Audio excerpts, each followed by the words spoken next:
로마서에서 기도를 배우다.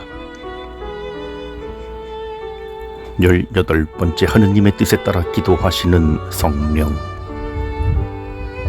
임숙희 리치나.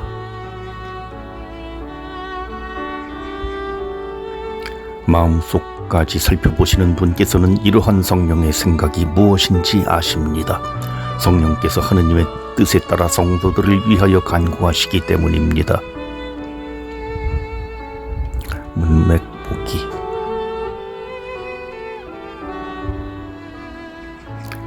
기도하면서 느끼는 나약함은 기도할 때 우리가 무엇을 어떻게 정하는 것이 좋은지 모른다는 데에 있다. 27절에서 바울은 성령의 중재 기도를 하느님의 뜻에 따라라는 표현으로 더욱 구체화하여 소개한다. 그 구절은 신약에서 유일하게 성령의 중재 활동을 언급한 구절이다. 성령이 우리를 위해 기도하시는 궁극 목적은 이어지는 28절, 30절에 소개된다. 성령은 우리가 어떠한 상황에서도 모든 것을 선으로 이끄시는 하느님을 신뢰하고 평온하게 그리스도의 모습과 닮아가며 하루하루를 살아가도록 기도하신다. 마음속까지 살펴보시는 분. 누가 우리 마음을 살필 수 있을까? 누가 우리 마음 밑바닥에 흐르는 말없는 단식을 꿰뚫어 볼 수 있을까? 오로지 하느님만 인간의 마음을 아신다. 마음속까지 살펴보시는 분이라는 표현은 구약 성경에서 하느님을 가리킬 때 종종 사용된다. 구약 성경에서 하느님은 종종 인간적 태도를 취하시는 분으로 소개된다. 그분은 굽어보시고 인간이 하는 말에 귀 기울이시며 인간이 가난과 비참을 측은히 여기신다. 하느님은 멀리 계시지 않고 당신의 창조물인 인간을 샅샅이 살피고 아시는 분이다. 주님, 당신께서는 저를 살펴보시어 아십니다. 제가 앉거나 서거나 당신께서는 아시고 제 생각을 멀리서도 알아채십니다. 하느님께서는 인간의 죄악을 보시며 그것을 판단하기도 하신다. 그러나 인간은 그분의 판단을 헤아리기 힘들다. 하느님께서 하시는 성령의 생각은 우리를 위한 성령의 중재 내용, 곧 말로 다 할 수 없는 단식을 의미한다. 26절에서 성령의 중재 기도가 말할 수 없는 단식인 이유가 27절에서 설명된다. 하느님은 인간의 마음, 인간 내면의 비밀을 꿰뚫어 보실 수 있는 분이어서 말이 필요 없기 때문이다. 성령의 탄식이 인간이 듣고 이해할 수 있는 적절한 언어의 꼴을 갖추지 않아도 하느님께서는 그것을 이해하고 받아들이신다. 이 구절에서 바울은 하느님은 기도할 때 우리의 말이 아니라 마음과 정신을 평가하신다는 것을 확실하게 보여준다.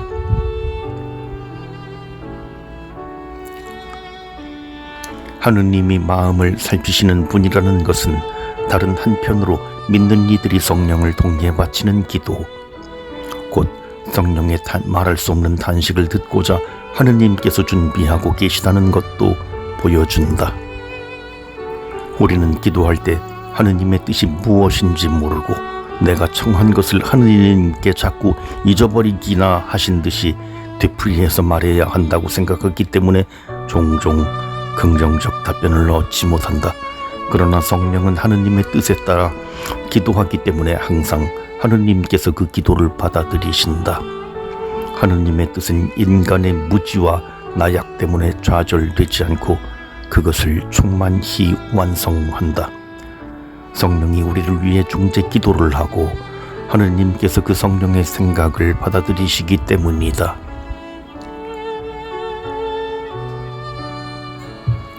중재자인 성령. 간구하다로 번역되는 동사 엔틴카노는 긴급하게 어떤 것을 계속 청하다는 뜻이다. 여기에서 청하는 대상이 하느님이므로 이 동사는 중재하다를 의미한다. 바오로는 이 개념을 어디에서 가져왔을까? 당시 유다교에는 천사 같은 하늘의 중재자가 하느님과 인간을 중재한다는 개념이 널리 알려져 있었다. 쿰란 공동체 회원들도 성령을 통해 하느님께 기도한다는 것을 알고 있었다.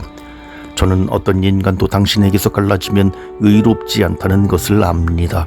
영원히 당신 종에게 당신의 호의를 베풀어 달라고 당신이 저에게 주신 성령을 통하여 기도합니다.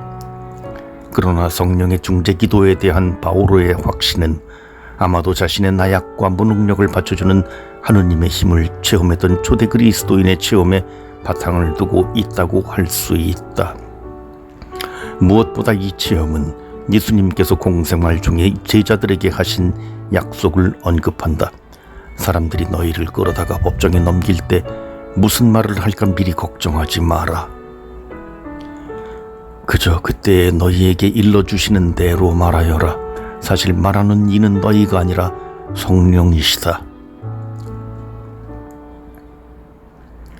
하느님의 뜻에 따라 27절에서 성령의 중재 개념은 하느님의 뜻에 일치하여 또는 하느님의 뜻에 따라 카타테온라는 표현으로 더욱 명확하게 밝혀진다. 예수님께서는 기도를 가르쳐 달라고 청하는 제자들에게 기도할 때 무엇을 먼저 청해야 할지 순서를 정하면서 기도의 모범을 보여주셨다. 그러므로 너희는 이렇게 기도하여라. 아버지의 나라가 오게 하시며 아버지의 뜻이 하늘에서와 같이 땅에서도 이루어지기에 하소서. 다른 곳에서도 이렇게 기도하라고 가르치신다. 너희는 먼저 하느님의 나라와 그분의 의로움을 찾아라. 그러면 이 모든 것도 곁들여 받게 될 것이다. 그러나 그리스도인은 주님의 가르침을 따라 기도하는 법과 자세를 잃어버렸다. 이제 성령이 그런 그리스도인을 돕기 위해 오시어 하느님의 뜻에 따라 성도를 위해 기도하신다. 하느님의 뜻에 따른 성령의 기도는 성령의 역할에 대해 다시 한번 우리를 일깨운다. 성령은 예전에 없던 새로운 기도 방식을 창안해 내신 것이 아니다. 성령의 중재 기도는 예수님께서 이미 말씀하신 기도를 다시 떠올리게 하여 그것을 계속하도록 도와주는 것이다. 성령의 일은 하느님의 아들의 죽음과 부활로 시작된 하느님의 일을 믿는 이들이 계속하게 하는 것이다. 성령은 단독으로 활동하지 않고 항상 아버지와 아들의 관계에서 일하신다. 아버지와 아들은 성령을 통해 행동하고 성령에 의해 대표된다. 여기서 성령은 삼위의 한 위격이라기보다 인간과 하나가 되어 모든 것을 함께하는 인격적 존재로 간주된다는 것에 주목해야 한다. 성령은 인간의 마음과 일치하고 그 안에 적절한 기도의 형태를 형성시킨다. 바로 이런 의미에서 성령은 우리 인생의 길을 비추는 내면의 스승이며 영적 지도자라고 할 수 있다. 성령의 기도 목적. 믿는 이들이 항상 희망에 차에 있고 평화를 간직하는 이유는 그들에게 어려움이 없기 때문이 아니다. 성령이 하느님의 뜻에 따라 살아가도록 기도해 주시기 때문이다. 무엇 때문에 성령은 우리를 위해 그런 기도를 하시는가? 이어지는 28절 30절은 성령의 중요한 기도 목표가 하느님 계획의 완성, 곧 믿는 이들이 하느님의 아들 예수 그리스도의 모상을 닮아가게 하는 것임을 보여준다.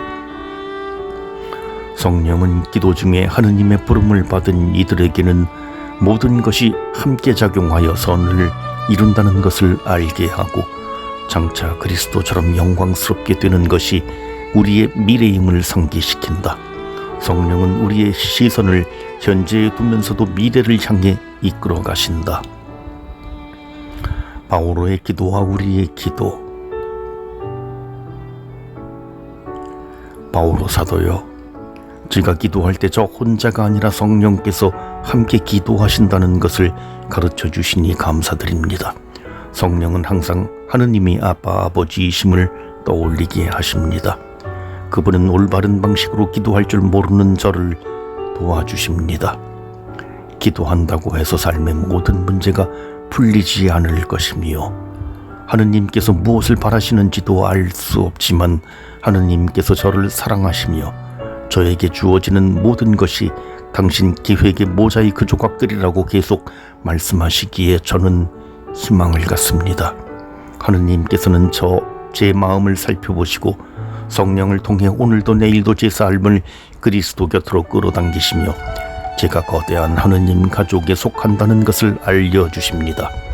기도는 성령의 생명력 안에서 예수 그리스도의 하느님의 현존에 참여하고 그분의 뜻을 따르며 그분과 친교를 나누는 일치를 뜻합니다.